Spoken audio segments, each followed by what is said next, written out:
Hi everyone, it's Gord here, Scaling Up Coach, and I have a quick segment for you on growth roadmap and talk a little bit about some of the barriers to growth and what to do about it. So, interesting statistics that, there was a study done recently on North American private companies, and, there's 28 million, and of that 28 million, only 4% make it over $1 million in sales. 4% of those that make it over 1 million make it to 10 million, and only 17,000 of the 28 million make it over 50 million. So why is that happening?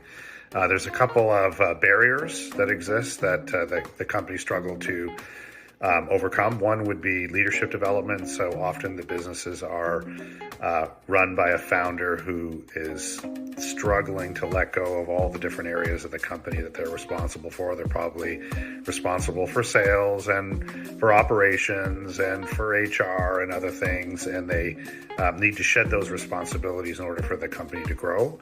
In services or technical firms, it could be that the technical leader is the founder, which is also problematic.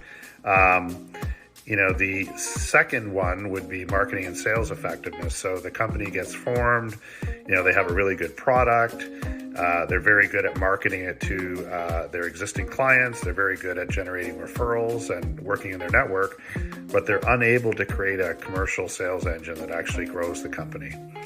The third barrier would be scalable systems and processes. So the processes that they're currently using aren't aligned with their level of growth. So they might be, too immature, not well developed, don't have supporting software, things like that. So a combination of those three results in a decline or flattening of revenue.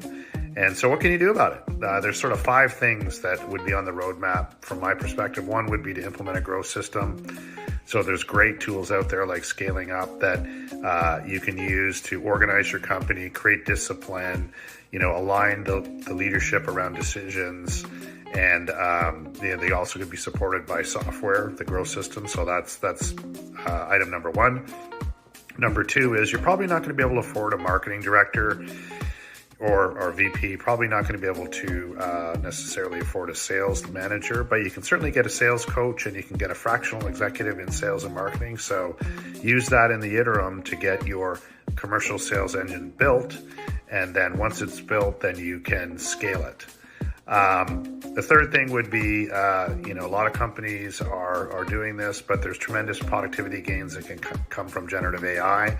So you can make your existing labor more efficient, in sales and marketing and HR and operations. If you're a consulting company, there's lots that can be done with generative AI to make your consultants more productive. And then finally, I would look at,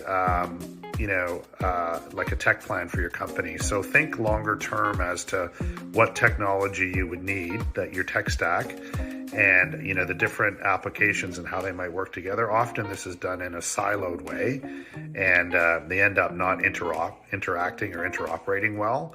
So have a long-term plan on your tech. So with these kind of 5 things, those would be the top 5 I'd put on my list in terms of cracking the growth barriers and restoring growth to your firm.